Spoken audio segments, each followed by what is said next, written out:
یہ اشعار ہمارے پیارے شیخ و مرشد شیخ العرب العجم عارف باللہ حضرت اقدس حضرت مولانا شاہ حکیم محمد اختر صاحب نور اللہ مرقدو کے ہیں، جو میں اپنے پیارے شیخ و مرشد جنید وقت تبریز دورہ حلیم الامت عارف باللہ حضرت اقدس حضرت مولانا شاہ حکیم محمد مظہر صاحب دامت برکاتہم العالیہ کی برکت سے سماعتوں کی نظر کر رہا ہوں۔ یا رب کرم سے اپنے تو دونوں جہان دے،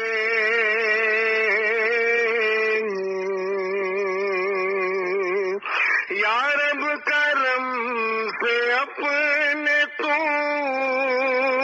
دونوں جہان دے،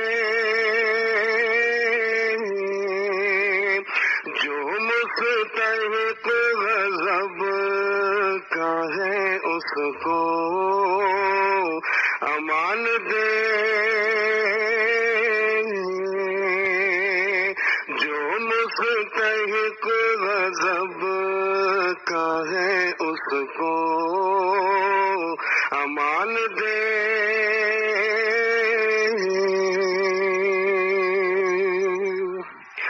اور اپنے فضل سے مجھے صدق لسان دے، اور اپنے فضل سے مجھے صدق لسان دے، اور اپنی محبت کی بھی ایک خاص شان دے، اور اپنی محبت کی بھی ایک خاص شان دے،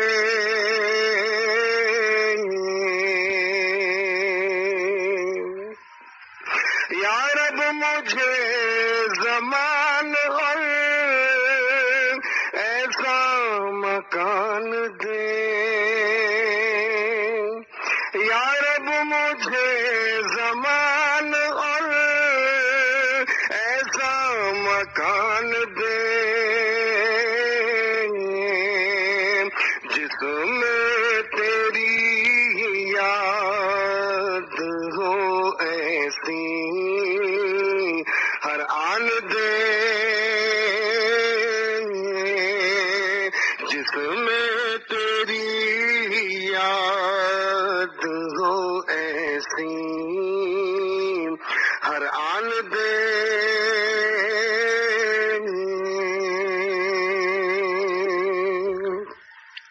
اور اپنی معرفت کی مجھے ایسی شان دے، اور اپنی معرفت کی مجھے ایسی شان دے، ہر ذرہ کائنات کا تیرا نشان دے،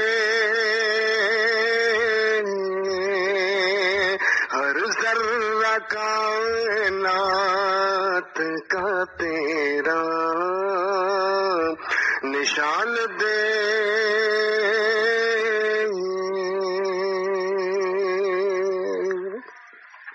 اپنا پتہ دے مجھ کو یوں، اپنا نشان دے، اپنا پتہ دے مجھ کو یوں، اپنا نشان دے، جاؤ جہاں بھی دل میرا بس تجھ پہ جان دے، جاؤ جہاں بھی دل میرا بس تجھ پہ جان دے،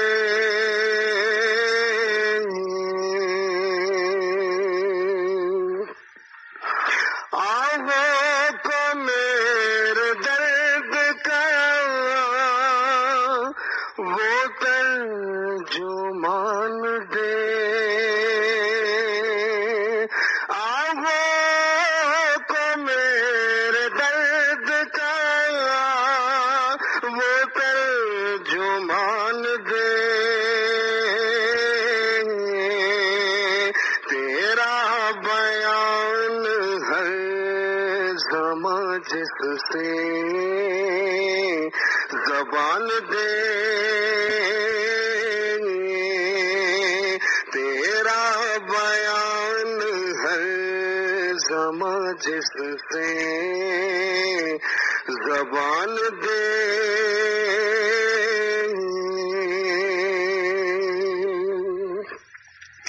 توفیق کا کرم سے وہ تیروں کمان دے توفیق کا کرم سے وہ تیروں کمان دے جو ہر عدو سے ہر زمان مجھ کو امان دے جو ہر عدو سے ہر زمان مجھ کو امان دے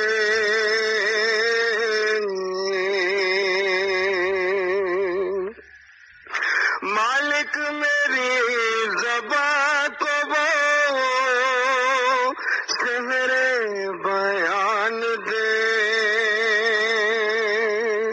مالک میری زبان کو وہ شہر بیان دے جو میری بات سن لے وہ بھی تجھ پہ جان دے جو میری بات سن لے وہ بھی تجھ پہ جان دے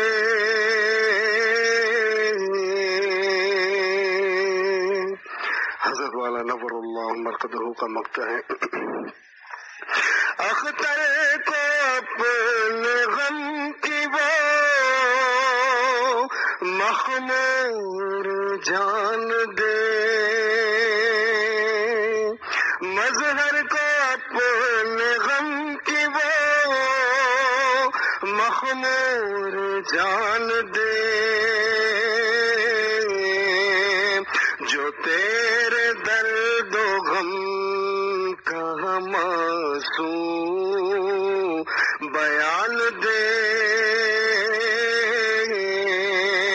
جو تیرے درد و غم کا معصوم بیان دے یا رب کرم سے اپنے تو دونوں جہان دے جو مستحق غضب کا ہے اس کو امان دے جو مستحق غضب کا ہے اس کو امان دے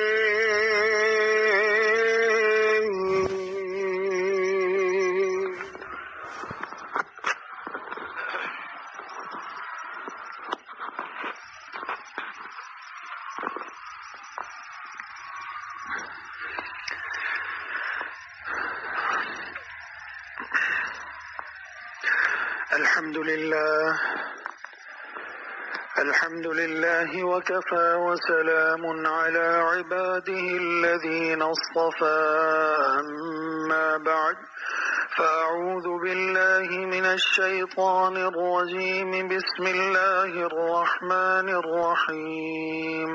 يا أيها الذين آمنوا لا تتبعوا خطوات الشيطان ومن يتبع خطوات الشيطان فإنه يأمر بالفحشاء والمنكر ولولا فضل الله عليكم ورحمته ما زكى منكم من أحد أبدا ولكن الله يزكي من يشاء. وقال تعالى قد أفلح من زكاها وقد خاب من دساها. قال رسول الله صلى الله عليه وسلم يا أبا هريرة اتق المحارم تكن أعبد الناس. آمنت بالله صدق الله العظيم وصدق رسول النبي الكريم ونحن على ذلك من الشاهدين والشاكرين والحمد لله رب العالمين. وہ دل جو تیری خاطر فریاد کر رہا ہے، وہ دل جو تیری خاطر فریاد کر رہا ہے، اجڑے ہوئے دلوں کو آباد کر رہا ہے. وہ دل جو تیری خاطر فریاد کر رہا ہے، اجڑے ہوئے دلوں کو آباد کر رہا ہے. کھولیں وہ یا نہ کھولیں در، اس پر ہو کیوں تیری نظر، تو بس اپنا کام کر یعنی صدا لگائے جا. میرے عزیزوں، بزرگوں، دوستوں، اللہ جل شانہ نے ہم سب کو پیدا فرمایا. تمام انسانوں کو اللہ نے پیدا کیا. اللہ خالق کل شیء وہو علی کل شیء وکیل. اللہ ہمارا خالق بھی ہے، اللہ ہمارا مالک بھی ہے. اور پیدا کرنے کے بعد اس نے کہا کہ میں نے انسان کو ضعیف بنایا. خلق الانسان ضعیفا، میں نے انسان کو ضعیف بنایا.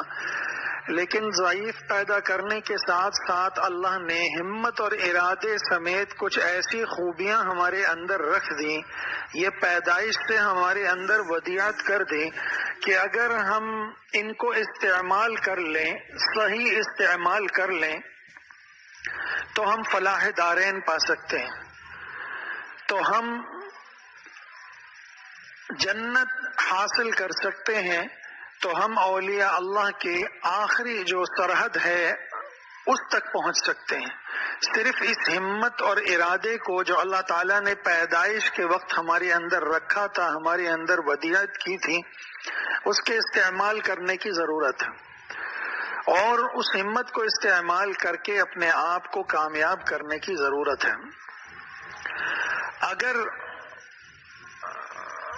اس ہمت کو استعمال کر کے آخری امتی تک، اولیاء صدیقین کے خط منتہا تک نہ پہنچتا، تو حق تعالی جل شانہ کبھی یا ایھا الذین آمنوا اتقوا اللہ وکونوا مع الصادقین کا حکم نہ فرماتے.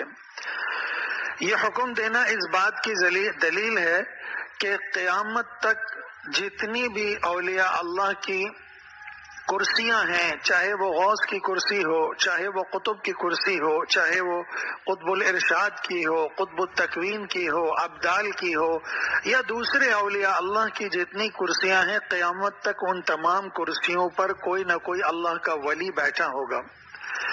لیکن ہماری آنکھیں نہیں ان کو دیکھنے کے لیے. آج ہم کہتے ہیں کہ وہ اولیاء اللہ کہاں ہیں جو پہلے تھے. شیخ عبد القادر جیلانی رحمۃ اللہ علیہ کا انتقال ہو چکا، خواجہ معین الدین چشتی اجمیری رحمۃ اللہ علیہ کا انتقال ہو چکا، خواجہ حسن بصری رحمۃ اللہ علیہ کا انتقال ہو چکا، حضرت نظام الدین اولیاء رحمۃ اللہ علیہ کا انتقال ہو چکا، اور اسی طرح شیخ شہاب الدین سہروردی رحمۃ اللہ علیہ کا انتقال ہو چکا، سلطان ابراہیم ابن ادم رحمۃ اللہ علیہ کا انتقال ہو چکا. شیطان اس کو 20 نام گنواتا ہے. سارے اولیاء اللہ کے جو آئے تھے اور قیامت تک آئیں گے، گزر چکے، ابتدا میں جو اولیاء اللہ خیر القرون میں گزر چکے، ان کے نام گنا کر کہتا ہے اب تو کوئی ولی موجود نہیں.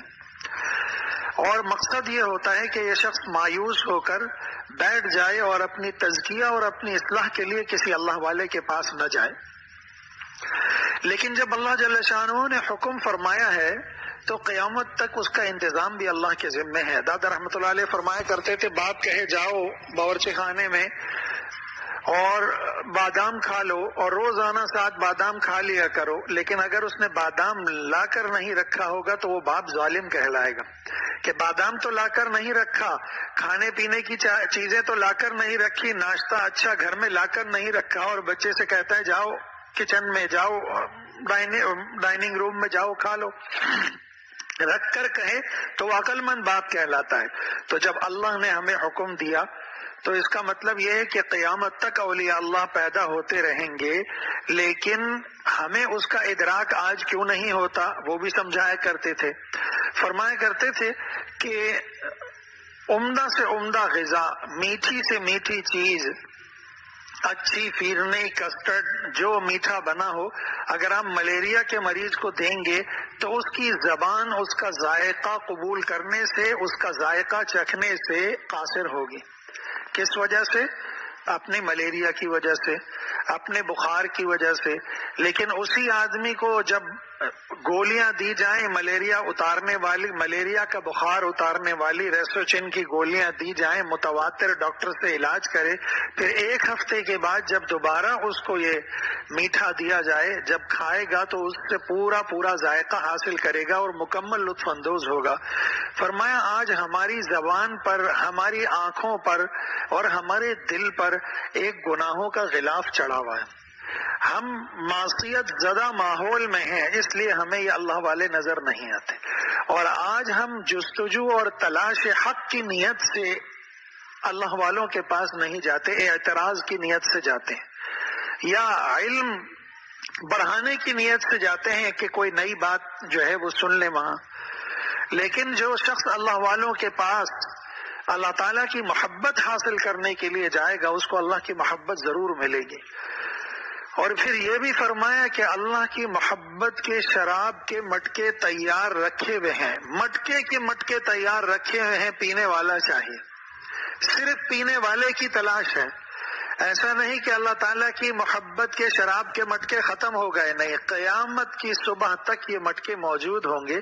اور قیامت کی صبح تک جن لوگوں کو اللہ تعالیٰ نے اپنی معرفت اور محبت کے جام عطا کرنے ہیں وہ اس سے پیتے رہیں گے.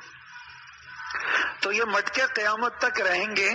اگر ہم توبہ اور استغفار کر لیں، ہم اپنے اندر اخلاص پیدا کر لیں، ہم اپنے اندر سچی طلب پیدا کر لیں تو ہمیں بھی یہ مٹکے مل سکتے ہیں، ہمیں بھی وہ جام مل سکتا ہے، ہمیں بھی وہ پیمانہ مل سکتا ہے. ساقی موجود ہے، پلانے والے موجود ہیں، لیکن اخلاص کے ساتھ اگر ہم تلاش کریں گے تو ہمیں وہ ضرور حاصل ہوں گے. جیسے دنیا کا معاملہ ہے، دیکھیں دنیا میں جب کوئی کسی کو جسمانی طور پر بیمار ہوتا ہے تو کبھی کوئی اس سے یہ نہیں کہتا کہ بھائی جو بڑے بڑے مسلم سائنٹسٹ تھے یا بڑے بڑے دنیا کے ڈاکٹر تھے وہ تو سب انتقال کر گئے، اب یہ تو سب جو ہے وہ نئے لڑکے ہیں، تم کہاں جا رہے ہو؟ اگر ان کی دوا کھاؤ گے تو مر جاؤ گے. لیکن اس کو اپنی جان کی فکر، اور جان زیادہ عزیز ہوتی ہے اور ان کو اپنا جسم زیادہ عزیز ہوتا ہے.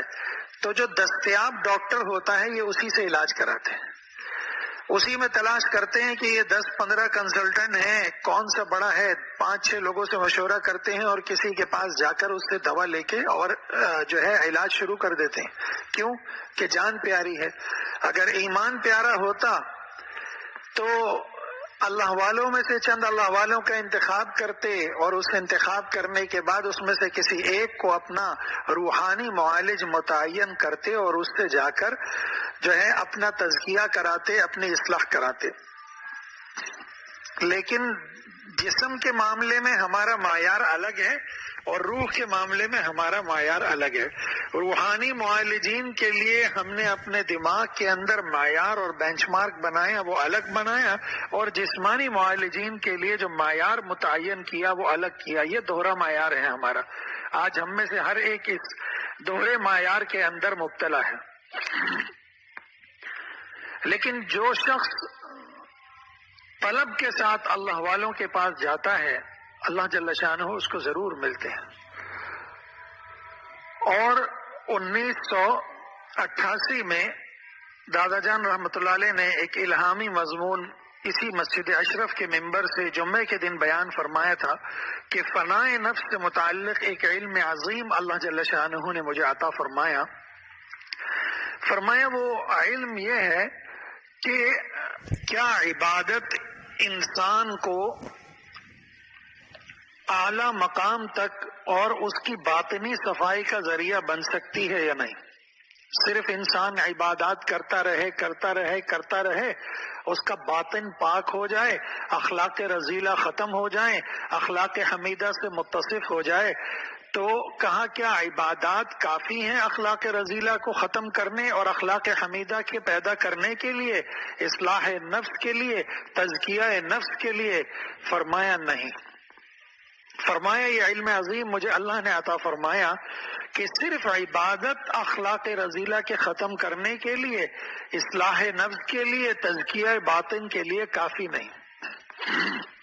اور پھر بہت عجیب و غریب دلیل ارشاد فرمایا اگر عبادت کافی ہوتی تو طاؤس الملائکہ شیطان ابلیس، یہ طاؤس الملائکہ تھا، 1000 برس اس نے عبادت کی تھی، 1000 برس عبادت کرنے کے باوجود، سب سے بڑا عابد ہونے کے باوجود، سب سے زیادہ روحانی ماحول کے اندر اس نے ابا واستکبر وکان من الکافرین، تکبر کیا، انکار کیا اور کافروں میں شامل ہو گیا۔ جب اللہ جل شانہ نے حکم فرمایا تمام فرشتوں کو کہ آدم کو سجدہ کرو، تو سب نے سجدہ کیا اور ابلیس نے انکار کیا۔ میرے شیخ اول محی السنہ حضرت والا ہردوئی رحمۃ اللہ علیہ فرمایا کرتے تھے کہ وہ انتہائی پاکیزہ ماحول تھا، انتہائی روحانی ماحول تھا، اللہ جل شانہ کا دربار تھا، اور فرشتوں نے باری باری جماعت کی شکل میں باری باری انفرادی طور پر سجدہ نہیں کیا۔ جب اللہ نے حکم دیا کہ آدم کو سجدہ کرو، سب فرشتے سجدے میں گر گئے۔ کائنات میں ارباں ارب خرباں خرب فرشتے تھے، سب کے سب سجدے میں گر گئے، صرف ابلیس کھڑا رہا۔ کیسا نورانی ماحول تھا، فرشتوں کا جھرمٹ تھا، اللہ کا دیدار تھا، اور ایسے روحانی ماحول میں بھی اس نے کہا ابا واستکبر وکان من الکافرین، انکار کیا۔ اس نے کہا کہ مجھے آپ نے آنکھ سے بنایا، اور آدم کو کس سے بنایا؟ مٹی سے بنایا، اور آنکھ افضل ہے، مٹی فاضل ہے، آنکھ جو افضل ہے وہ فاضل کو کم درجے کو کیسے سجدہ کرے؟ اس کو اللہ کے حکم بجا لانے پر اس کی عبادت نے آمادہ نہیں کیا، اللہ کے حکم کے توڑنے پر اس کی عبادت نے روکا نہیں کہ تو 1000 برس سے اللہ کی عبادت کر رہا ہے، اب اللہ جل شانہ کا حکم آیا ہے سجدہ کر، تو حکم ربی کو پورا کرنے میں اس کی عبادت نے اس کے ساتھ کوئی معاونت نہیں کی، اس کی عبادت نے اس کو مجبور نہیں کیا، اس کا تزکیہ نہیں ہوا تھا، اس کے اندر تکبر کا مادہ تھا، اس مادے نے اس کو مجبور کیا، اور وہ عابد بھی تھا، عالم بھی تھا، زاہد بھی تھا، اس کو معلوم تھا میں جب انکار کر رہا ہوں تو قیامت تک کے لیے میں دھتکار دیا جاؤں گا اللہ کے دربار سے، اور دھتکارے جانے کے ساتھ جب قیامت قائم ہوگی اس کے بعد میرے لیے دوزخ کا فیصلہ ہوگا، پھر عبدالعباد میں نے وہاں جلنا ہے۔ تو فرمایا کہ اسی طرح یاد رکھو انسانوں کے ساتھ بھی اللہ کا معاملہ یہی ہے کہ صرف عبادت سے اس کا تزکیہ نہیں ہوتا، صرف عبادت سے اس کی اصلاح نفس نہیں ہوتی، صرف عبادت سے اس کے باطن کا تزکیہ نہیں ہوتا، صرف عبادت سے اس کے اخلاق رذیلہ اخلاق حمیدہ سے تبدیل نہیں ہوتے، بلکہ اس کے لیے اللہ والوں کے پاس جانا پڑتا ہے، کسی مزکہ کے پاس جانا پڑتا ہے، اپنا تزکیہ کرانا پڑتا ہے، اپنی اصلاح کرانی پڑتی ہے۔ اور فرماتے تھے کسی کا اگر مرتبہ دیکھنا ہو، کسی کو اگر جانچنا ہو تو اس کی عبادت مت دیکھو۔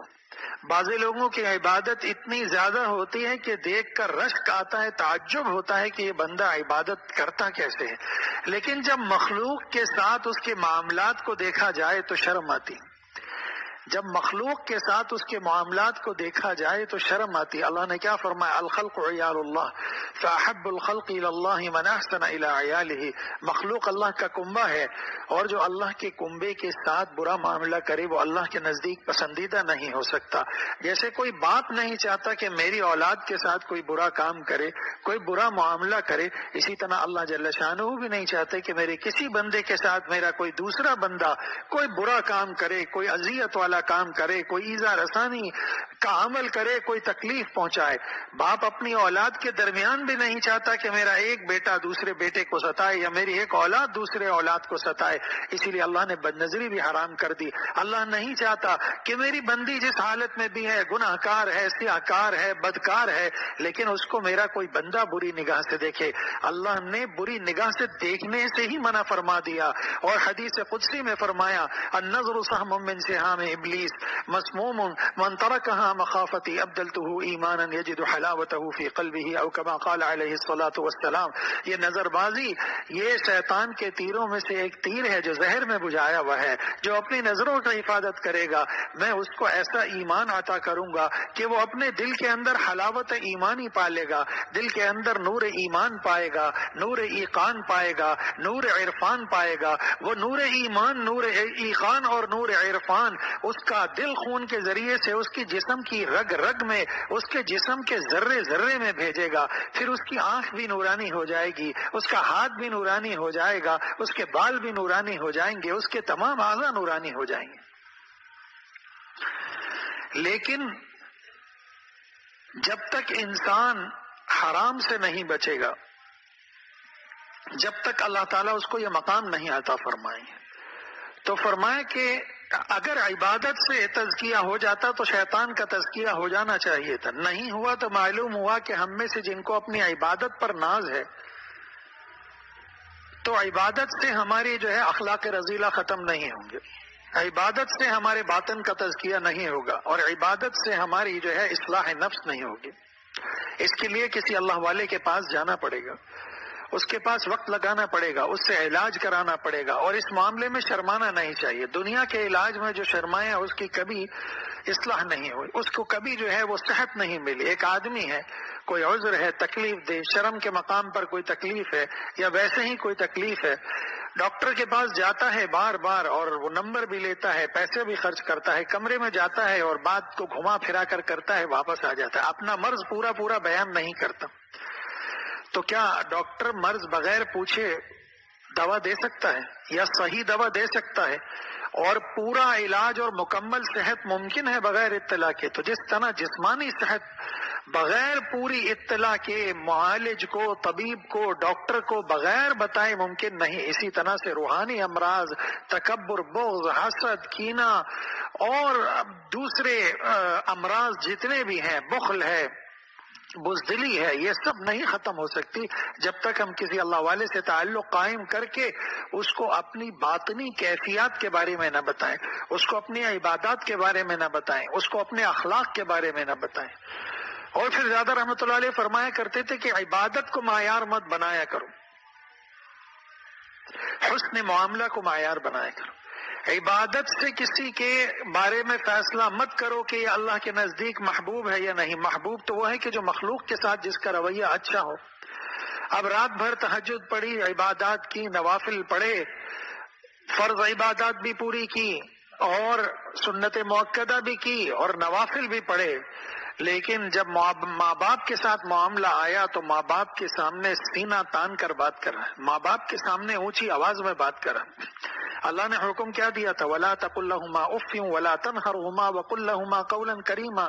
سینہ اچکانا مت، سینہ تاننا مت، سینہ پھلا کر مت بات کرنا، جھکا کر بات کرنا، نظریں جھکا کر بات کرنا.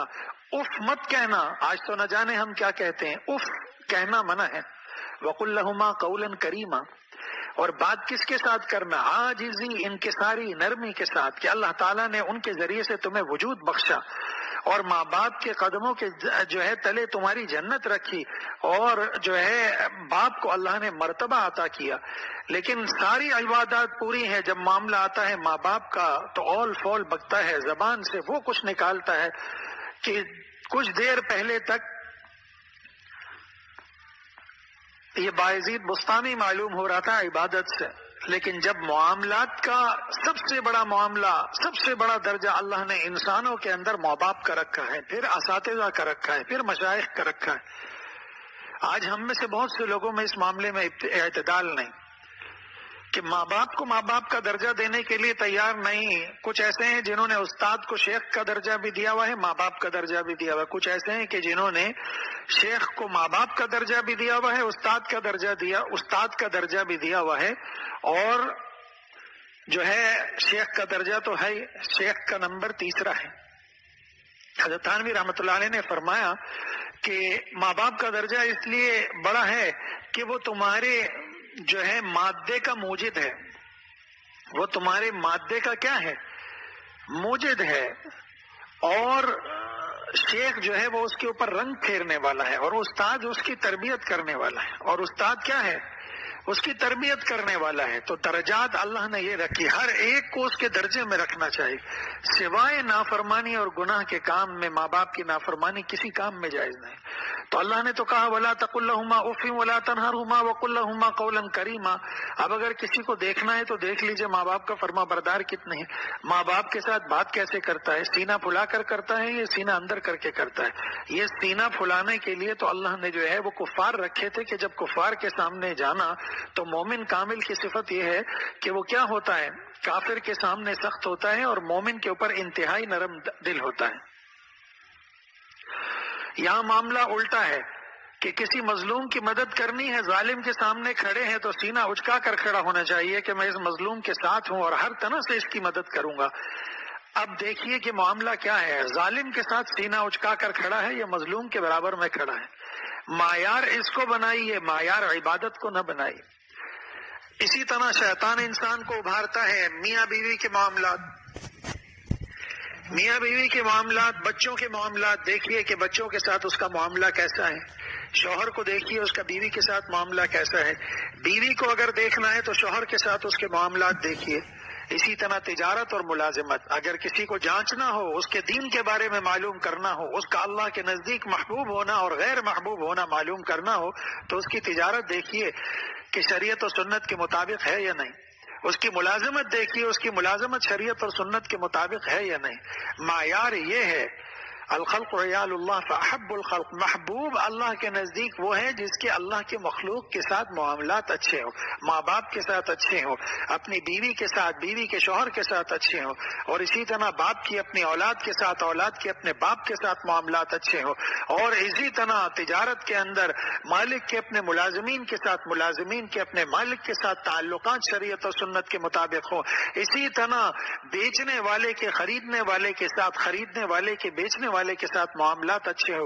اسی طرح رشتہ داریوں میں کہ ایک رشتہ دار کے دوسرے رشتہ دار کے اوپر اور دوسرے کے پہلے کے اوپر جو حقوق ہیں، اگر وہ پورے طور پر ان حقوق کو ادا کرنے والا ہے، معاملات کو 100% صحیح طریقے سے ادا کرنے والا ہے، اگر یہ معاملات ٹھیک ہیں تو سمجھ لیجئے کہ معاملہ ٹھیک ہے، اور اگر ٹھیک نہیں تو پھر سمجھ لیجئے کہ یہ معاملہ خراب ہے۔ ڈاکٹر کی عبادت کیا ہے؟ کہ وہ مریضوں کا صحیح علاج کرے۔ فرائض کے بعد جو اللہ تعالیٰ نے فرض کیے ہیں، نماز، روزہ، زکوٰۃ اور حج کے بعد ڈاکٹر کی پورے دن کی عبادت کیا ہے؟ کہ وہ مریضوں کے ساتھ شفقت کا معاملہ کرے، مریضوں کی صحیح رہنمائی کرے، کسی کمپنی کا ایجنٹ بن کر اور کسی کمپنی کا جو ہے وہ فرنٹ مین بن کر جو ہے اس کمپنی کی دوائیں نہ بیچے۔ جو مریض آ رہا ہے فیس دے رہا ہے یا نہیں دے رہا، جو غریب ہے ان کا علاج مفت کرے، مریضوں کے ساتھ شفقت کا، محبت کا معاملہ کرے، ان کی صحیح رہنمائی کرے، اور ان کے لیے اللہ سے دعا بھی کرے کہ اللہ جو مریض میرے پاس آئے سب کو شفا عطا فرما دے، سب کو کامل شفا دے دے۔ اگر کوئی شخص اس طرح کا معالج ہے تو یہ اپنے پیشے کا حق ادا کر رہا ہے۔ یہ جب تک یہ کام کر رہا ہے عبادت میں ہے، بلکہ جب کام نہیں کر رہا، آرام کر رہا ہے، تب بھی عبادت میں ہے۔ آرام اس لیے کر رہا ہے کہ میں جب صبح تازہ دم ہو کر اٹھوں گا پھر مخلوق خدا کی خدمت میں لگ جاؤں گا، پھر اسپتال میں، کلینک میں جاؤں گا، پھر دوبارہ مریضوں کا علاج شروع کر دوں گا، پھر جو آئے گا بغیر کسی مالی منفعت کے، بغیر کوئی ناجائز فائدہ حاصل کیے ہوئے، بغیر کسی جو ہے ناجائز فائدے کے میں اس کی صحیح رہنمائی کروں گا۔ اور تاجر کی مخلوق سے شفقت کیا ہے کہ تاجر جب تجارت کرے تو جو عیب ہے اس کے سودے کے اندر، جو چیز بیچ رہا ہے اس میں جو عیب ہے اس کو بتا دے، اور جو شریعت اور سنت کے مطابق جو جائز منافع ہے وہ وصول کرے۔ اگر نہیں کر رہا تو اس کی تجارت عبادت نہیں، اور اگر کر رہا ہے تو اس کی عبادت تجارت ہے۔ جس درجے میں ہوگی تو اس درجے میں جو ہے وہ اس کا جو ہے قیامت کے دن جو ہے اٹھایا جائے گا یہ ان لوگوں کے ساتھ۔ سرکار دو عالم صلی اللہ علیہ وسلم نے کیا فرمایا؟ التاجر الصدوق الامین مع النبیین والصدیقین والشہداء والصالحین۔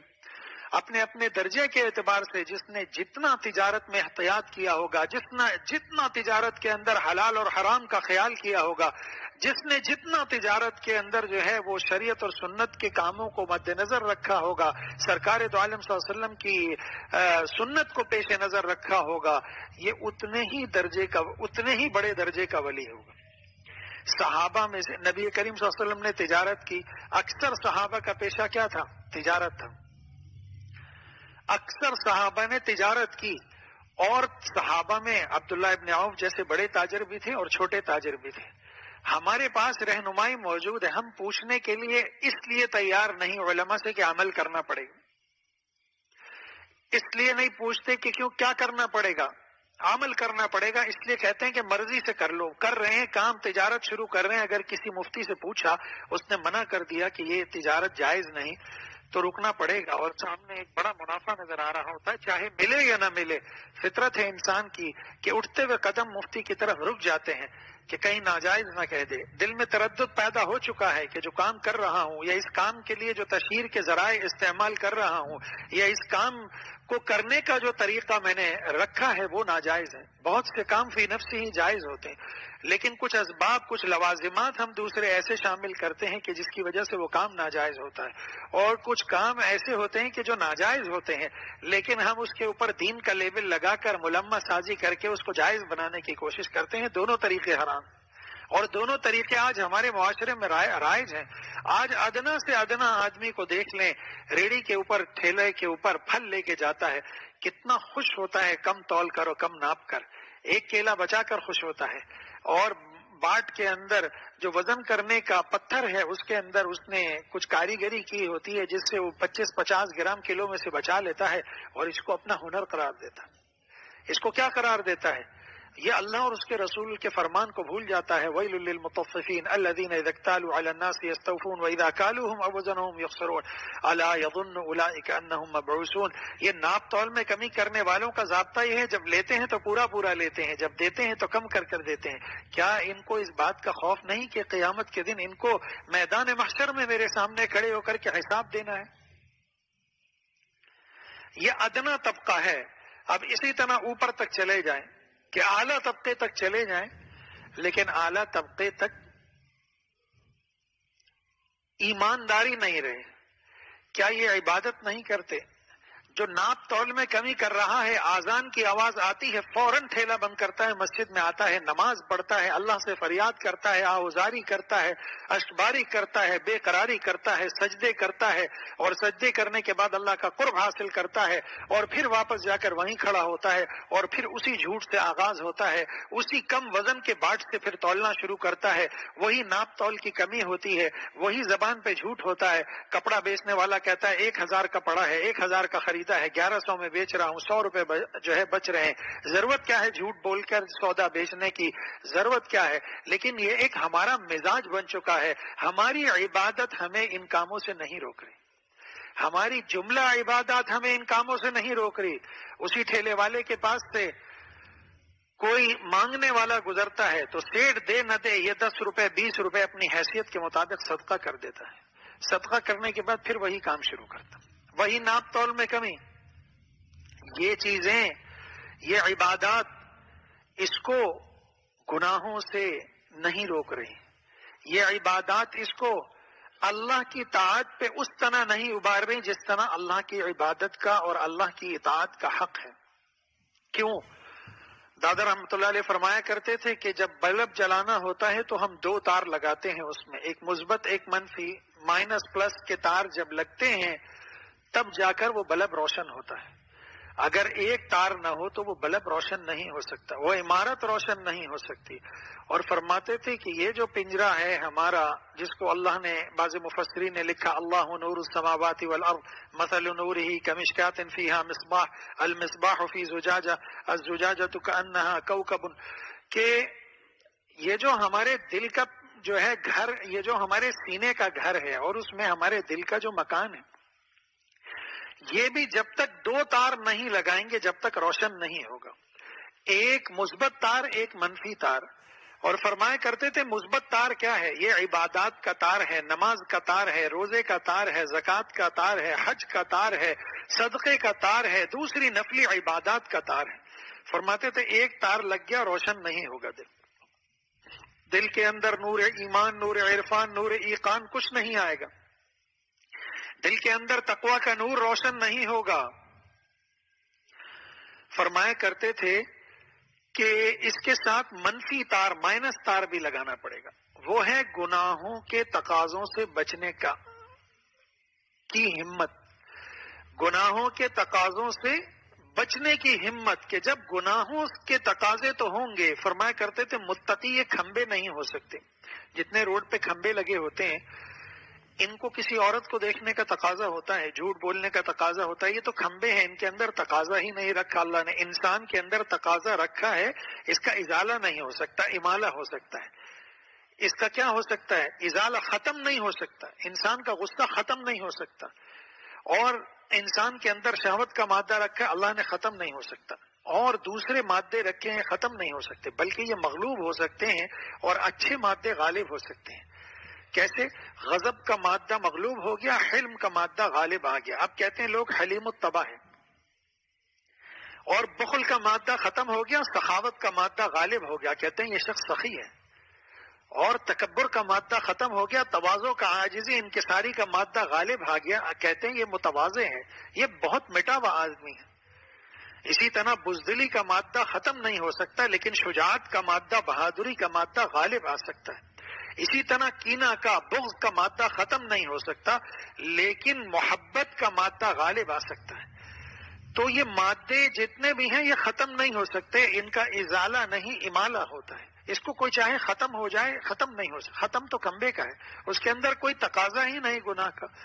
تو فرماتے تھے تقاضے ہوں گے، لیکن ان تقاضوں پر غالب آ کر ان تقاضوں سے اگر بچنے کا منفی تار، گناہوں سے بچنے کا منفی تار، اعمال سیئہ کے سے بچنے کا منفی تار دل کے ساتھ لگائے گا، تو جب مثبت اور منفی تار دونوں دل کے اندر لگیں گے تو ہمارا قلب روشن ہو جائے گا تقوی کے نور سے۔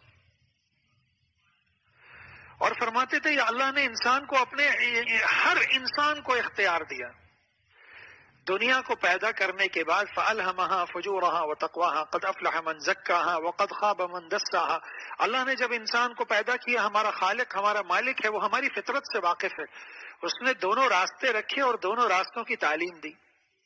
جیسے جب بچہ اسکول میں جاتا ہے تو استاد اس کو پہلے بتاتے ہیں کہ دیکھو اسکول آ گئے ہو، اگر تم پڑھو گے تو اچھے نمبروں سے پاس ہوگے۔ کہتے تھے نا پڑھو گے لکھو گے بنو گے نواب، کھیلو گے کودو گے بنو گے خراب۔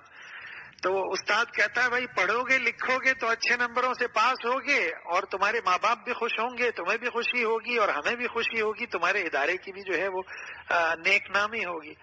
اور اگر کھیلو گے کودو گے موج مستی کرو گے تو پھر تم بھی ناکام ہوگے اور ادارہ بھی ناکام ہوگا، اور ادارے کی طرف بھی نسبت کی جائے گی اور استاد کی بھی بدنامی ہوگی۔ تو اللہ نے ہمیں بھیجا اور بھیجنے کے بعد دونوں قوتیں رکھ دی، اور اپنی ولایت کے لیے اللہ نے اختیار ہمیں دے دیا۔ فرمایا الذین آمنوا وکانوا یتقون، اور ایک جگہ فرمایا لہم البشریٰ فی الحیات الدنیا، کہ دنیا اور آخرت کی خوشخبریاں اسی کے لیے ہیں۔ تو اب اختیار کیسے دیا؟ ہم سب کو اللہ نے ایمان کی دولت بلا مانگے عطا فرمائی ہے۔ اب اگر ہم محنت کر کے مجاہدات کر کے تقوی کی دولت بھی حاصل کر لیں تو ہم اللہ کے ولی بن جائیں گے، اللہ کے دوست بن جائیں گے، لیکن یہ تقوی مجاہدات سے حاصل ہوتا ہے، یہ تقوی بغیر مجاہدات کے حاصل نہیں ہوتا۔ آج دیکھیں ایک دفتر کے اندر اگر سب رشوت لینے والے ہیں، یہ آئے دن کا ہمارا سب کا مشاہدہ ہے، آج ہر ادارے میں رشوت ہے۔ اگر کسی ادارے کے اندر سب رشوت لینے والے ہیں، ایک آدمی رشوت نہیں لیتا تو لوگ سب اس کو بے وقوف احمق کہتے ہیں، اور اس سے یہ کہتے ہیں کہ تو اپنے بچوں کا حق مار رہا ہے، اگر یہ کر لے تو تیرے بچے بھی خوشحال زندگی گزاریں، تیرے بچے بھی عیش و عشرت کی زندگی گزاریں۔ کہنے والے کو یہ نہیں پتا کہ وہ اپنے بچوں کے لیے دوزخی زندگی کا انتظام کر رہا ہے، وہ اپنے بچوں کے لیے عبدالآباد کی جہنم خرید رہا ہے، اور یہ اپنے بچوں کے لیے فلاح دارین خرید رہا ہے، حرام نہیں لے رہا۔ تو اس کو کہتے ہیں کہ میاں تم پیچھے رہ جاؤ گے دنیا سے، تم پیچھے رہ جاؤ گے دنیا سے، تم رشوت نہیں لیتے۔ تو جب رشوت نہیں لوگے، رشوت کسی اور کے نام پہ لے لو۔ آج رشوت کنسلٹنسی کے نام پر لی جاتی، آج رشوت کیا حق الخدمت کے نام پر لی جاتی۔ آج کہتے ہیں ہمارا معاوضہ ہے، ہمارا حق الخدمت ہے، ہم آپ کو جو دفتر میں بیٹھا ہے جس نے دستخط کرنے وہی کہتا ہے آپ میری خدمات حاصل کر لیں، تو بحیثیت میں کنسلٹنٹ آپ کو اپنی خدمات پیش کروں گا اور بحیثیت افسر اس کے اوپر دستخط کروں گا، یعنی خود ہی سب کروائے گا اور خود ہی لے گا۔ یہ رشوت نہیں تو اور کیا ہے۔ پہلے اس کے دفتر میں جائیں، اس کے دفتر میں جانے کے بعد اس سے سارے معاملات طے کریں، پھر وہ آپ کو بتائے گا یہ کام کر کے میری ٹیبل پر لے آئیں، اور لانے کے بعد وہ پیسے لے لے گا۔ طرح طرح کے راستے بنا لیے ہیں، اور جو نہیں کرتا اس کو بے وقوف اور احمق کہتے ہیں، حالانکہ عقل مند وہ ہے۔ وَأَمَّا مَنْ خَافَ مَقَامَ رَبِّهِ وَنَهَى النَّفْسَ عَنِ الْهَوَىٰ فَإِنَّ الْجَنَّةَ هِيَ الْمَأْوَىٰ، جو اپنے رب کے سامنے کھڑے ہو کر حساب دینے سے ڈرے اور اپنے آپ کو نفسانی خواہشات سے روکے، جنت اس کا ٹھکانہ ہے۔ وَأَمَّا مَنْ طَغَىٰ وَآثَرَ الْحَيَاةَ الدُّنْيَا فَإِنَّ الْجَحِيمَ هِيَ الْمَأْوَىٰ، اور جو سرکشی کرے اور جو دنیا کو ترجیح دے اس کا ٹھکانہ، اللہ نے کیا فرمایا سورہ نازعات میں، دوزخ اس کا ٹھکانہ ہے۔ تو اپنا ٹھکانہ اور اپنے بال بچوں کا ٹھکانہ دوزخ بنانے کے بعد جو اپنا ٹھکانہ جنت بنانا چاہ رہا ہے اس کو احمق اور بے وقوف کہہ رہا ہے۔ آج یہ ہمارا معاشرہ ہے۔ تو اب اگر رشوت سے بچنا ہے، اس کو تو مجاہدہ ہے یا نہیں، سب لے رہے ہیں، یہ نہیں لے رہا۔ آج ہمارے معاشرے میں کیا ہے، ہر شخص بے حیائی اور یعنی فحاشی میں مبتلا ہے، ہر شخص نے اسکرین لگائے، ہر شخص کے موبائل کے اندر یوٹیوب، فیس بک سمیت بے شمار اپلیکیشنیں ہیں، اور اکثریت 97% لوگ اس کو بے مقصد استعمال کرتے ہیں اور خرافات میں مبتلا ہوتے ہیں۔ نہ چاہتے ہوئے بھی بہت سی چیزیں ایسی سامنے آ جاتی ہیں کہ پھر پڑ جاتا ہے اس کے پیچھے، اور پھر دیکھتا ہے، پھر دیکھتے دیکھتے کہیں سے کہیں پہنچ جاتا ہے۔ تو پہلے آوارہ گردی کے لیے ٹانگوں کا استعمال ہوتا تھا، اب آوارہ گردی کے لیے ہاتھ کا استعمال ہوتا ہے اور آنکھ کا استعمال ہوتا ہے۔ موبائل میں آوارہ گردی کر رہا، کوئی کام ہی نہیں، کبھی کہیں گھوم رہا ہے، کبھی کہیں گھوم رہا ہے، اور اس میں عورتوں کو بھی دیکھ رہا ہے، گانے بھی سن رہا ہے، نامحرم خبریں سنتے ہیں لوگ بے خوف و خطر۔ آج بلا امتیاز مسجد میں بیٹھے ہیں، الیکشن ہو رہے ہیں یا اس کی مرضی کی کوئی خبر ہے یا کوئی حادثہ ہو چکا ہے، مسجد میں بیٹھا ہے، اس کا احساس ختم ہو گیا گانے سے، پوری آواز کے ساتھ جو ہے وہ اس نے خبریں لگائیں، عورت خبر پڑھ رہی ہے، اس سے پہلے میوزک چل رہا ہے، مسجد ہے، مسجد کے مقدس ماحول کو، مسجد کے پاکیزہ ماحول کو ناپاک کر رہا ہے۔ کیوں؟ اس کے دل سے اس گناہ کی اہمیت ختم ہو گئی۔ اب اس کے دل کے اندر اس گناہ کی اہمیت نہیں رہی میوزک کی، سنتے سنتے سنتے ایسا عادی ہو گیا کہ بے اختیار مسجد کے اندر کھول کر اور سن رہا ہے۔ دوسرے لوگ کتنے ہی اس کو غور سے دیکھیں، اس کے دل کے اندر وہ بات ہی پیدا نہیں ہو رہی کہ میں یہ کام حرام کام کرتے کرتے اب میرے دل کے اندر سے اس گناہ کی اہمیت ہی ختم ہو گئی۔ یعنی ایک نقطہ دل پر لگا سیاہ، اور پھر وہ بڑھتے بڑھتے بڑھتے بڑھتے پورا دل سیاہ ہو گیا۔ تو اس دنیا کے اندر مجاہدے کے بغیر کوئی کام نہیں۔ حضرت والا ہردوئی رحمۃ اللہ علیہ فرمایا کرتے تھے کہ یہ دنیا ایسا بازار ہے جہاں جنت بھی دستیاب ہے، اور ایسا بازار ہے جہاں دوزخ بھی دستیاب ہے، لینے والے کی طلب پر ہے، چاہے تو دوزخ لے لے، چاہے تو جنت لے لے۔ فرماتے تھے کہ دنیا ایسی پیاری چیز ہے کہ درجات کا معیار صرف دنیا کی عبادت پر ہے، گناہوں سے بچنے کا مزہ صرف جو ہے دنیا کے اندر ہے، اللہ تعالیٰ کی محبت حاصل کرنے کا، اللہ تعالیٰ کے قرب حاصل کرنے کا مزہ دنیا کے اندر ہے۔ یہ دنیا ایسی پیاری چیز ہے۔ دیکھیں جب ہمارا انتقال ہو جائے گا عالم آخرت شروع ہوگا، اس کے بعد اعمال کام آئیں گے، اعمال کر سکے گا قبر میں کوئی نہیں کر سکے گا، اور نہ اس اعمال کا اعتبار ہے۔ تو اسی دنیا میں کرنا ہے جو کچھ کرنا ہے، اسی دنیا میں جنت بھی خرید سکتے ہیں، اسی دنیا میں دوزخ بھی خرید سکتے ہیں۔ تو فرمایا کرتے تھے دنیا ایسی پیاری چیز ہے کہ یہاں جنت کے بازار لگے ہوئے ہیں، کوئی صدقات کر کے جنت میں جائے گا، کوئی نمازوں کے ذریعے سے جنت میں جائے گا گناہوں سے بچنے کے ساتھ، اور کوئی ہر ایک اپنے اپنے کسی عمل کی وجہ سے بخشا جائے گا. رحمت حق بہانہ می جو ہے کسی کی جو ہے مغفرت اس کے اعمال کے سبب نہیں ہوگی، اللہ تعالیٰ کی عطا کے سبب ہوگی. کیونکہ اس مختصر سی زندگی کے اندر 50-60 سال کی زندگی کے اندر شاید کوئی 20 سال عبادت کرتا ہے، کوئی 10 اور کچھ 5 ہی سال کرتا ہے. دن کے اندر مشکل سے آدھا گھنٹہ ہم نماز اور 1 گھنٹہ لگا لیں، کل عبادات شاید ہماری ہوتی ہو، باقی تو ہماری دنیا ہی دنیا ہے. لیکن اس 1 گھنٹے کی عبادت کو اور پورے دن کے گناہوں سے بچنے کو اگر اللہ تعالیٰ قبول فرما لیں گے محض اپنے فضل و کرم سے، تو ہمیشہ ہمیشہ کی جنت اس کے بدلے عطا فرما دیں گے. تو فرماتے تھے یہ دنیا جنت کا بازار بھی ہے، دوزخ کا بازار بھی ہے. اور فرماتے تھے دنیا اتنی پیاری چیز ہے کہ جب ایک اللہ والا سجدے میں سر رکھتا ہے تو پوری کائنات اس کی نظروں سے گر جاتی ہے. پوری کائنات اس کی نظروں سے کیا ہو جاتی ہے؟ گر جاتی ہے. اس کو اتنا مزہ آتا ہے کہ کائنات میں کسی اور چیز کے لیے نہیں آتا. اسی کو فرمایا خدا کی یاد میں بیٹھے جو سب سے بے غرض ہو کر، خدا کی یاد میں بیٹھے جو سب سے بے غرض ہو کر، تو پھر اپنا بوریا بھی ہمیں تخت سلیماں تھا. وہ بوریا جس کے اوپر بیٹھ کر وہ اللہ کی عبادت کر رہا ہے، سجدے کر رہا ہے، وہ بوریا بھی اس کو بادشاہوں کے نہیں سلیمان علیہ السلام کے تخت سے بڑی چیز معلوم ہوتی ہے. کیوں کہ اس کے دل میں اللہ آ جاتا ہے. اور جب اللہ آ جاتا ہے تو ہر چیز کی قدر و قیمت ظرف سے نہیں ہوتی، مظروف سے ہوتی ہے. ایک جیولری باکس لے لیجئے اور اس میں ایک جیولری باکس کے اندر ڈائمنڈ رکھ دیجئے، دوسرے میں گولڈ کا کوئی زیور رکھ دیجئے، تیسرے میں چاندی کا کوئی زیور رکھ دیجئے اور تیسرے میں پتھر بھر دیجئے. ڈبے تو سارے ایک ہی ہیں، کیا سب کی قیمت ایک ہوگی؟ سب ایک ہی بھاؤ میں بیچیں گے آپ؟ نہیں، مظروف سے قیمت ہوتی ہے، اندر جو چیز ہے اس سے قیمت ہوتی ہے. ہم سب کے ڈبے تو ایک جیسے ہیں، انسان کا جسم سب کا ایک جیسا ہے. کسی کے دل میں اللہ تعالیٰ کی معرفت کا بہت بڑا موتی ہے، بہت بڑا اللہ نے موتی رکھا ہے.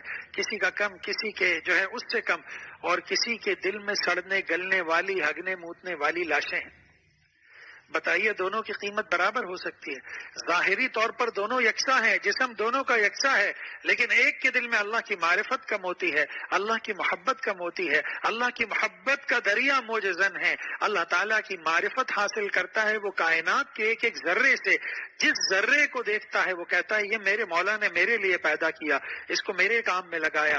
چاند کو دیکھتا ہے کہتا ہے یہ میرے مالک نے پیدا کیا، اس کو میرے کام میں لگایا. کہا کہ میرا بندہ جب کھانا کھائے تو جب تو پھل کے اوپر پڑے تو اس میں مٹھاس پیدا کرنا، تو اجناس پر پڑے تو اس میں مٹھاس پیدا کرنا. کہتا ہے سورج کو اللہ نے میرے لیے پیدا کیا، اس لیے پیدا کیا کہ جب میں کھانا کھاؤں میرے سامنے اجناس آئے، میرے سامنے پھل آئیں تو پھل پکے ہوئے ہو. اللہ نے سورج کی کرنوں کے اندر یہ تاثیر رکھی ہے کہ اس سے پھل اور اجناس پکتے ہیں، اور چاند کی کرنوں میں وہ تاثیر رکھی ہے کہ اس سے مٹھاس آتی ہے تمام اجناس کے اندر بھی اور تمام چیزوں کے اندر بھی. اللہ نے آسمان بھی ہمارے لیے بنایا، زمین بھی ہمارے لیے بنائی، اور جو کچھ اس کے درمیان ہے سب ہمارے لیے بنایا اور ہمیں اپنے عبادت کے لیے بنایا. فرمایا الدنیا خلقت لکم، دنیا بھی جمیع اجزائها، میں نے تمہارے لیے پیدا کی. الدنیا خلقت لکم وانتم خلقتم للآخرہ، اور تمہیں جو ہے وہ آخرت کے لیے پیدا کیا. اور فرمایا وما خلقت الجن والانس الا لیعبدون، اور میں نے انسان اور جنات کو صرف اپنی عبادت کے لیے، اپنی معرفت کے لیے پیدا کیا کہ کائنات کے ایک ایک ذرے کو دیکھیں اور اس ذرے سے میری معرفت حاصل کریں، اور اس معرفت کے صفتے میں ان کو کامل اطاعت میری نصیب ہو جائے تاکہ دوزخ سے بچ کر یہ جنت میں جانے والے بن جائیں. تو تزکیہ جو ہے یہ اللہ والوں کے پاس جانے سے ہوگا، عبادت سے نہیں ہوگا. تو اللہ نے قرآن میں فرمایا، جو آیت میں نے تلاوت کی تھی، یا ایھا الذین آمنوا لا تتبعوا خطوات الشیطان، اے ایمان والوں شیطان کے نقش قدم پر نہ چلو. شیطان 2 کاموں کی تلقین کرتا ہے. جو شیطان کی پیروی کرتا ہے شیطان 2 کام کرواتا ہے. نمبر 1 بے حیائی کے کام، اور نمبر 2 بدی، برے کام. بے حیائی کے افعال اور اعمال سیئہ، گناہ کا کرانا. جو بھی شیطان کے نقش قدم پر چلے گا شیطان ان کو ان کاموں کی طرف ابھارے گا، اور شیطان اس کے دل میں وسوسہ ڈالے گا، اور شیطان اس کو اس کام کے لیے راضی کرے گا. اللہ نے جب دنیا میں انسان کو بھیجا تو بتایا 2 ہی تمہارے دشمن ہیں، ایک نفس اور شیطان. اگر دل میں ایک بات کا تقاضا، گناہ کا تقاضا پیدا ہو اور پھر اس کی مصلحتیں بھی ساتھ آئیں تو سمجھ جاؤ یہ شیطان کی طرف سے. اور اگر کوئی مصلحت نہ آئے، صرف لذت آئے، تو سمجھ جاؤ یہ نفس کی طرف سے تمہارے نفس تقاضا کر رہا ہے گناہ کا، اس وقت شیطان نہیں۔ شیطان جب بھی انسان کو گناہ کے لیے ابھارتا ہے تو دین و دنیا کی مصلحت بتاتا ہے، مصلحت بتاتا ہے دنیا کی، یہ حرام کام کر لیا تو بہت فائدہ ہوگا تو اس سے خوب صدقہ اور خیرات کرو گے، بڑے مشہور ہو جاؤ گے، پھر دین کا کام کرو گے، بہت کام ہوگا، پھر تمہاری بڑی تجارت ہوگی، دنیا میں بھی تمہاری شہرت ہوگی، آخرت میں بھی ہوگی۔ ایک بار کر لو پھر توبہ کر لینا، ایک بار حرام کام شروع کر دو پھر توبہ کر لینا۔ اگر کوئی مصلحتیں بتا رہا ہے دینی یا دنیاوی، دل میں مصلحتیں آ رہی ہیں گناہ کے تقاضے کے بعد، تو سمجھ جائیں کہ یہ تقاضا کس کی طرف سے ہے؟ شیطان نے یہ تقاضا آپ کے سامنے رکھا ہے۔ لیکن اگر کوئی مصلحت نہیں آ رہی بلکہ صرف لذت کا تقاضا ہے، فلاں لڑکی کو حاصل کر لو، گناہ کرو گے بڑا مزہ آئے گا، پتہ نہیں کتنے لوگ یہ مزے حاصل کر چکے ہیں، تم بھی یہ مزہ حاصل کرو۔ اگر تقاضا آ رہا ہے اور کوئی مصلحت نہیں بتائی جا رہی بلکہ لذات بتائی جا رہی ہیں صرف، تو یہ نفس کی طرف سے تقاضا۔ تو شیطان کے تقاضے دو ہیں، شیطان کے تقاضے ہم سے دو ہیں، بے حیائی اور برے کام، اور اللہ کا تقاضا ہم سے دو ہے، ایمان اور عمل صالح، ایمان اور تقوی، الذین آمنوا وکانوا یتقون، کہ ہم ایمان لائیں اور تقوی اختیار کریں۔ تقوی اختیار کرنے کا مفہوم یہ ہے کہ جتنے اعمال صالحہ کے کرنے کا حق تعالی جل شانہ نے حکم دیا ہے سب کے سب کو کرنے والے بن جائیں، نہ نماز دیر سے پڑھیں، نہ نماز قضا پڑھیں، نہ نماز انفرادی طور پر پڑھیں، مسجد میں جماعت کے ساتھ اپنے وقت پر خشوع اور خضوع کے ساتھ کیفیت احسانیہ کے ساتھ نماز پڑھیں، تو آپ نے کیا کر دیا؟ اللہ تعالیٰ کی عظمت کا حق ادا کر دیا۔ اسی طرح روزہ، اسی طرح زکوٰۃ، جس طرح شریعت میں مطلوب ہے، جس طرح سرکار دو عالم صلی اللہ علیہ وسلم نے ہمیں نماز پڑھ کر دکھائی، جس طرح روزہ رکھ کر دکھایا، جس طرح صدقہ اور خیرات کر کر دکھایا، ہم اسی طرح کریں۔ اور جس طرح سرکار دو عالم صلی اللہ علیہ وسلم نے ہمیں گناہوں سے بچ کر دکھایا، صحابہ نے بچ کر دکھایا، اولیاء اللہ نے بچ کر دکھایا، ہم اسی طرح بچنے والے بن جائیں۔ جب ان دونوں کو، مثبت اور منفی دونوں عبادات کو جمع کر لیں گے تو یوں سمجھ لیں کہ تقویٰ کا نور ہمارے دل میں روشن ہو جائے گا، پھر وہ نور خون کے ذریعے سے ہمارے تمام اعضاء کے اندر جو ہے وہ پہنچ جائے گا، پھر ہمارے بال، آنکھ، کان، داڑھی، چہرہ سب نورانی ہو جائے گا، پھر وہ نور چہرے سے چھلکنے لگے گا، آنکھوں سے ٹپکنے لگے گا، پھر جب کوئی بندہ دیکھے گا تو اس کو دیکھ کر اللہ یاد آ جائے گا۔ پھر اس کے لیے ضرورت نہیں۔ آج صبح مجھے ایک یہاں دادا رحمۃ اللہ علیہ کے مجاز ہیں، تو وہ قطر گئے ہوئے ہیں حفاظت کے لیے، ورلڈ کپ کا فٹ بال ہو رہا ہے، تو آج ان کے ہاتھ پہ بہت سارے لوگ مسلمان ہوئے، تو انہوں نے مجھے پوری تفصیل اور کارگزاری بھیجی۔ تو انہوں نے کہا کہ میں نے کوئی عملی طور پر بات نہیں کی، بلکہ وہ کینیا کے کچھ لوگ تھے، وہ آئے تو انہوں نے مجھ سے بات چیت کی اور پھر اسلام کے بارے میں پوچھا، حالانکہ وہ وردی کے اندر اپنی ڈیوٹی کر رہے ہیں، وردی کے اندر اپنی ڈیوٹی کے لیے گئے، اور اسی وردی کے اندر جو ایک وردی والا محافظ، اس کی کیا حیثیت ہوتی ہے، ایک محافظ کی لوگوں کے نزدیک کیا حیثیت ہوتی ہے، لیکن وہ آئے، اس سے بات چیت کی، وہ کہتے ہیں میں نے ان کو دعوت پیش کی اسلام کی، تھوڑی دیر بات چیت ہوئی، میں نے ان کو جنت دوزخ کے بارے میں بتایا، لیکن جو ذکر کا نور تھا اور ایک جو تڑپ تھی وہ چہرے سے جھلک رہی تھی، تو اس نے متوجہ کر لیا، اور جب تھوڑی سی ترغیب دی تو وہ سب کے سب مسلمان ہو گئے۔ تو یہ جب انسان کی مثبت عبادت اور منفی عبادت کا تار لگتا ہے، پھر وہ جس شعبے میں بھی خدمت کرے، تبلیغ میں کرے، تصنیف میں کرے، تالیف میں کرے، سب میں اللہ تعالیٰ برکت ڈال دیتے ہیں۔ تو اگر ہم بھی کامیاب ہونا چاہتے ہیں، ہم بھی اپنا تزکیہ کرانا چاہتے ہیں، تو کسی اللہ والے کے پاس جانا ہوگا، اس کی خدمت میں وقت لگانا ہوگا، اس کو اپنے امراض کے بارے میں بتانا ہوگا اور اس کی دی گئی ہدایات کے بارے میں عمل کرنا ہوگا۔ جیسے جسمانی معالج کے پاس، ڈاکٹر کے پاس جاتے ہیں علاج کے لیے، وہ پرہیز بھی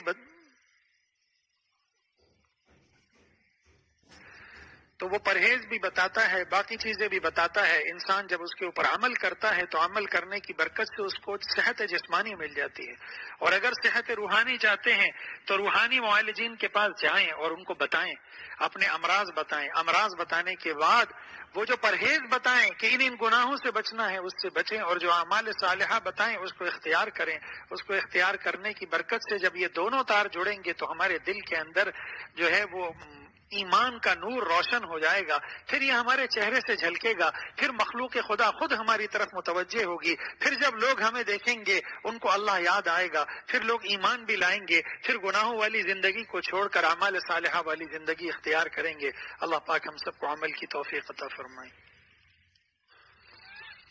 ہارون بیگ صاحب جگر کی بیماری میں مبتلا ہیں، اللہ تعالیٰ ان کو شفا عطا فرمائے۔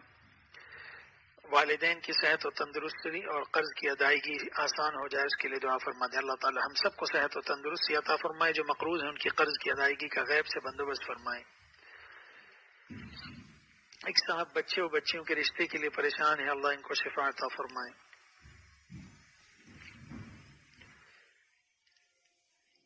ایک صاحب ان کی بچی کو کمزوری بہت ہو گئی ہے، کچھ کھایا پیا نہیں جاتا، بھوک نہیں لگتی، اللہ تعالیٰ اس کو مکمل شفا عطا فرمائے، صحت عطا فرما دیں۔